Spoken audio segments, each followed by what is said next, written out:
ஆட்டம் 5 நேயர்களுக்கு அடியேன் உங்கள் சித்தப்பித்தனின் அன்பு கலந்த ஆத்ம வணக்கங்கள். நேயர்களே, இன்றைக்கி நம்ம வந்திருக்க இடம் கோவை மாவட்டம் பேரூர் என்று அழைக்கக்கூடிய மேலை சிதம்பர ஸ்தலத்துக்கு தான் வந்திருக்கோம். இந்த ஸ்தலத்தோடைய பெருமையே இங்கே இருக்கக்கூடிய பிறவா புளி, அதாவது இந்த புளிய மரத்திலிருந்து பெறக்கூடிய எந்த ஒரு கொட்டையிலிருந்தும் புளிய மரம் வளராது அப்படிங்கிற சொல்லியிருக்கிறாங்க. அதே மாதிரி இரவா பனை, ஏறத்தாழ ஒரு பனை மரத்தோடைய ஆயுட்காலம் 100. ஆனால் இங்கே 1000 வருஷத்துக்கும் மேலே தாண்டி இந்த பனைமரம் வளர்ந்துட்டுருக்கனால இதுக்கு இரவா பனை என்கின்ற ஒரு பெயர் காரண பெயராக இருக்கிறது. ஏன்னா இந்த ஸ்தலத்தில் பிறக்கிறவர்களுக்கு இறக்கிறவர்களுக்கு முக்தி, அதாவது மோட்சம் என்பது நிதர்சனம் என்று சொல்லக்கூடிய வகையில் இந்த பிறவா புலியும் இரவா பனையும் சாட்சியாக இருக்கிறது. இங்கே புழுக்காத சாணம் என்று சொல்லுவாங்க. அதாவது இந்த பசுமாடோடைய சாணம் ஒரு 2 நாளில் புழுத்துரும். ஆனால் இங்கே இருக்க சாணம் அந்த புளித்த வாடை வராதுன்னு சொல்லுவாங்க. அதே மாதிரி இங்கே இறக்கிறவங்களுக்கு, அதாவது இந்த சுற்று வட்டாரத்தில் முக்தி அடைந்தவர்களுக்கு காது, இடது காது கீழாகவும் வலது காது மேலாகவும் இருக்கிறதா சொல்கிறாங்க. அதே மாதிரி இங்கே கறக்கக்கூடிய அந்த சாம்பலில் போடாமல் அந்த எலும்பு துண்டுகள்லாம் அந்த நொய்யலாற்றங்கரையில் எலும்புகள் கல்லாக மாறுன்னு சொல்கிறாங்க. வாங்க இப்போ நம்ம சன்னதிக்குள்ளே போவோம்.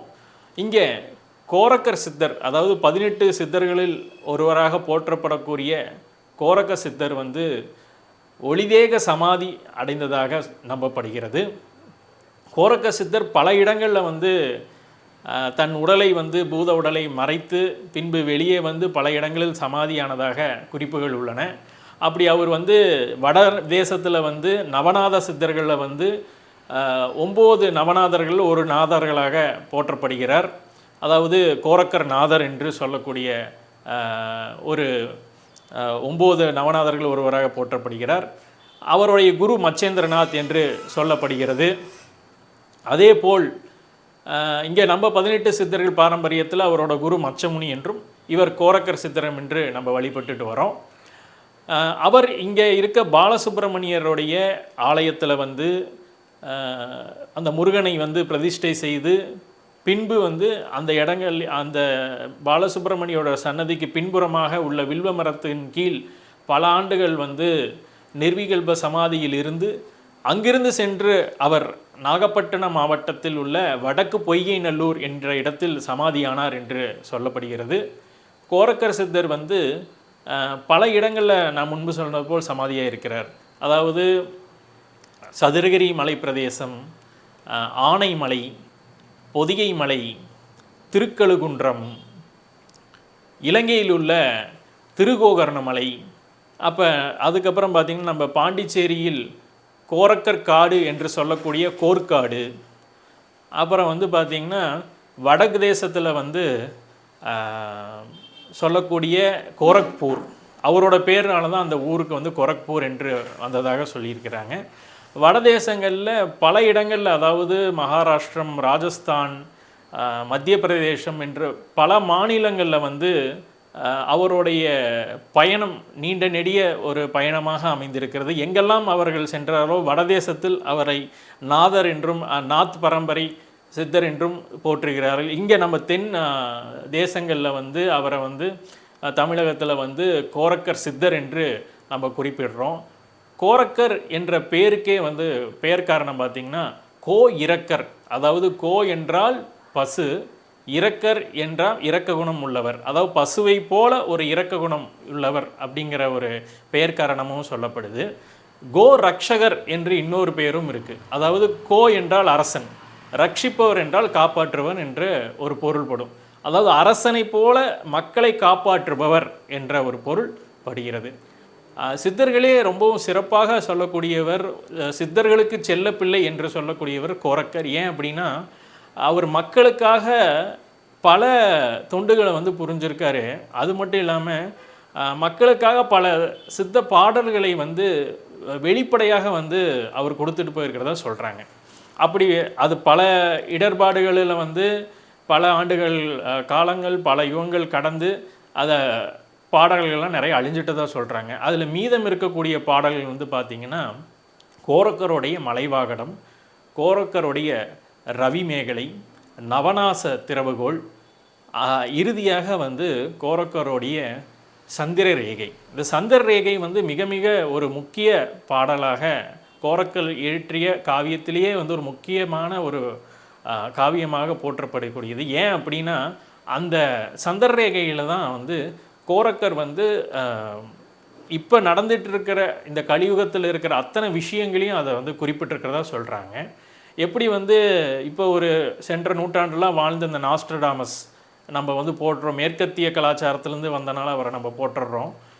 ஆனால் அவருக்கு பல 100 ஆண்டுகளுக்கு முன்னாடி வந்து வாழ்ந்த நமது கோரக்கர் சித்தர் வந்து இப்போ நடக்கக்கூடிய அத்தனை விஷயங்களையுமே வந்து தன்னுடைய சந்திர ரேகை பாடல்களில் குறிப்பிட்டிருக்காரு, தன்னோட தனி பாடல்களில் குறிப்பிட்டிருக்காரு.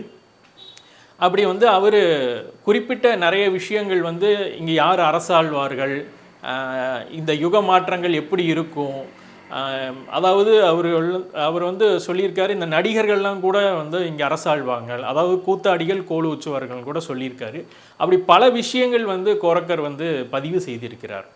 அப்படிப்பட்ட கோரக்கர் வந்து பல இடங்களில் வந்து சமாதியானாலும் மிகவும் போற்றக்கூடிய இடமாக இந்த பேரூர் ஸ்தலம் வந்து விளங்குகிறது. இந்த பட்டிய பெருமானோட அவர் ஒளிதேக சமாதி அடைந்ததாக சொல்லப்படுது. அப்படிப்பட்ட கோவை மாவட்டத்தில் அமைந்தக்கூடிய இந்த மேலை சிதம்பர் என்று சொல்லக்கூடிய அந்த பேரூர் பட்டீஸ்வரம் வந்து மிகவும் ஒரு பிரசித்தி பெற்ற ஸ்தலமாக, கோரக்கருக்கு பிரசித்தி பெற்ற ஸ்தலமாக இருக்கிறது. ஏற்கனவே சொல்லப்போனால் நம்ம நாகப்பட்டினம் மாவட்டத்தில் அமைந்துள்ள அந்த வடக்கு பொய்கை நல்லூரில் ஒரு தனி ஆசிரமமே, ஒரு கோயிலே அந்த ஜீவசமாதிக்காக இருக்கிறது. அந்த ஆசிரமத்தை கூட நம்ம முன்னாடி இருந்த பதிவுகளில் வந்து பதிவு பண்ணியிருக்கோம்.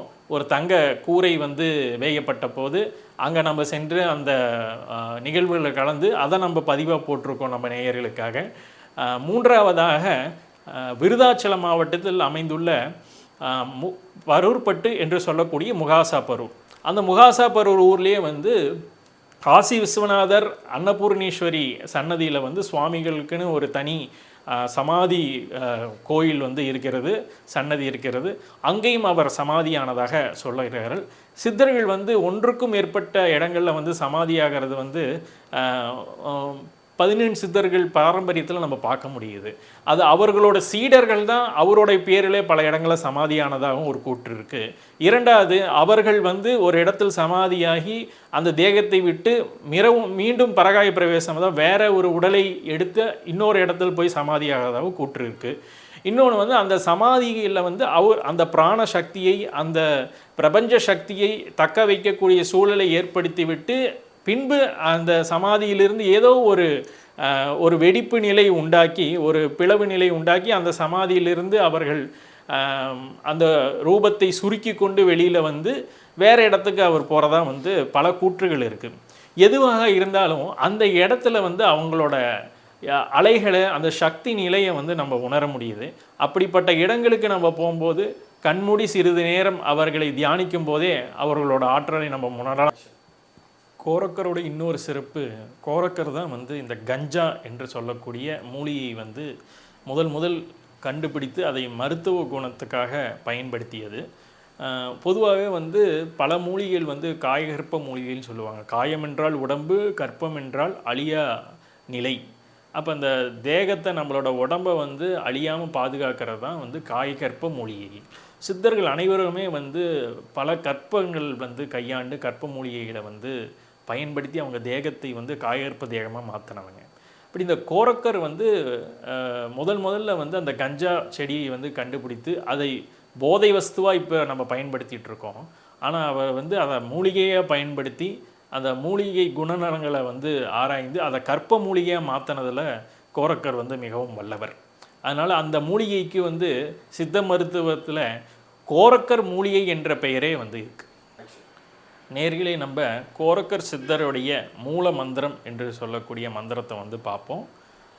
ஓம் ஸ்ரீ க்ளம் ஸ்ரீ கோரக்க சித்த சுவாமியே போற்றி. வேற ஒரு பதிவுகளை உங்களை சந்திக்கும் வரை உங்களிடம் விடைபெறுவது உங்கள் சித்தப்பித்தன். அடியேன். ஆத்ம வணக்கங்கள்.